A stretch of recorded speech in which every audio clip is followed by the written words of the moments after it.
ভোরের নরম আলো আর পাখির মিষ্টি ডাক, এই শব্দেই নূপুরের ঘুম ভাঙে। ঘুম চোখে নূপুর বিছানা থেকে উঠে ধীরে ধীরে বেসিনে যায়।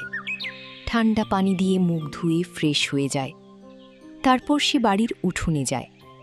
মুরগির ঘরের দরজা খুলে মুরগিগুলোকে ছেড়ে দেয়। মুরগিরা খুশিতে দৌড়ে বেড়ায়। নূপুর তাদের খাবার ছিটিয়ে দেয়। চাল আর ভুট্টা খেতে খেতে মুরগিরা কক কক করে। সব কাজ শেষে নূপুর রান্নাঘরে যায়। চুলায় একটা পাতিল বসায় চা বানানোর জন্য।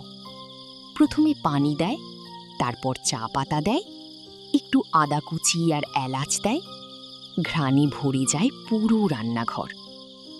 পানি ফুটতে শুরু করলে দুধ আর চিনি মেশায়। চা ভালো করে ফুটে উঠলে নূপুর সেটা ছেঁকে কাপের মধ্যে ঢেলে নেয়। গরম গরম চা হাতে নিয়ে নূপুর বারান্দায় বসে ভোরের শান্ত পরিবেশ উপভোগ করে। এভাবেই শুরু হয় নূপুরের সুন্দর একটি সকাল। সূর্য